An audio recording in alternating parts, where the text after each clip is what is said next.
Heat acclimation is one of the simplest tools a fighter can implement into their fight camp to help make their weight cut easier, safer, and just less stressful. By the end of this video, you're going to be able to start using heat acclimation in your fight camp and be on the path to the easiest fight camp of your career.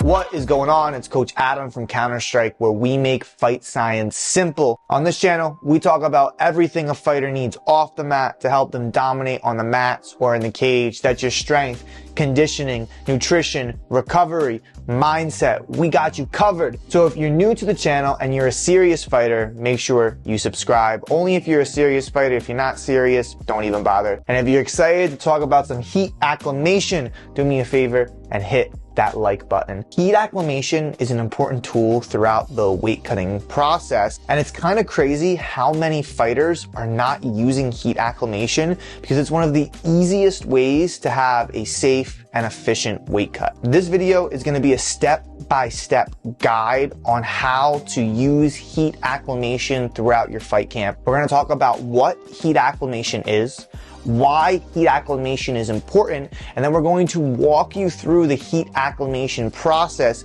So by the end of the video, you're going to be able to start implementing it into your camp today and have safer and more efficient weight cuts. And make sure you stick around to the very end of the video because I have a really exciting opportunity to share with you that could probably make your next weight cut the easiest, safest, and most efficient weight cut of your career. Let's jump in. What is heat acclimation? Heat acclimation is the process where an athlete's body adapts to different exposures of heat. These adaptations make it easier for an athlete to cope with being in really hot environments, like during the weight cutting process. Heat acclimation is triggered by placing an athlete into what we call a heat exposure. And that's exactly what it sounds like. We are exposing an athlete to heat. So by putting an athlete or exposing them to a hot environment, they're going to adapt to that environment. Why is this heat acclimation important? Well, there's a couple reasons. First, when an athlete is better able to cope with being in a hot environment, they're actually going to be more comfortable in that environment. This is going to make the weight cutting process easier because the athlete's been there before. They're used to it. They know what it feels like to sweat. They know what it feels like to be hot. Their heart rate's going to be lower. They're going to be more relaxed in this environment, which is going to make the weight cutting process that much easier. Athletes that practice heat acclimation also start to sweat quicker and sweat for longer. This means that the weight cutting process itself is going to go much quicker, which is going to make it easier and make it less stressful, ultimately making it a safer process. So we know what heat acclimation is. We know why it's important. So how do we do it? This entire process that I'm going to walk you through comes from resources like the UFC Performance Institute, my colleagues like the fight dietitian and the fight nutritionist like Tony Ricci, as well as the methods that we use with our own athletes on the Counter-Strike fight team. So how do we perform heat acclimation? First, it's important to know when we start. We want to start the heat acclimation process 3 weeks out from fight week. This is the week when an athlete is going to be doing the bulk of the weight cut. We like our athletes to perform their heat acclimation in the modality that they're going to be conducting their weight cut in. So if an athlete is going to be cutting weight in a bath, then we're going to be doing our heat acclimation in a bath. If they're going to be doing their weight cut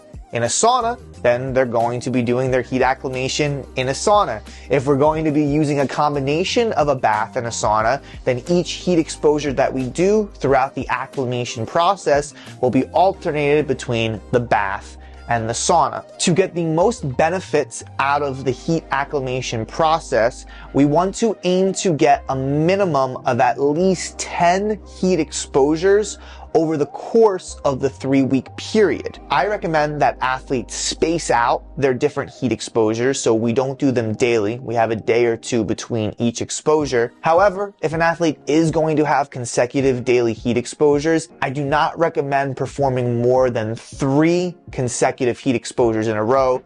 take a day or two break, and then get back to it. The reason for this is that it could start negatively impacting training and recovery, and we don't want that to happen, especially during a fight camp. A few key points here that are very important to understand. First, we're not trying to melt or cook during the heat exposures. We just want to get our body temperature to around 101 degrees Fahrenheit. I don't need you to carry a thermometer with you, but you also don't have to be scorching unbearably hot when you're sitting in the bath or you're sitting in the sauna. Just enough to feel heat and have sweat start to bead on your head. Our first heat exposure should be around 20 minutes long, and then every exposure after that should be around 30 to 40 minutes. Our athletes do not start the clock until their sweat starts to bead on their forehead. Once you start sweating, that's when you start the clock. It's also important to understand that the intention of these heat exposures is to acclimate a fighter to heat,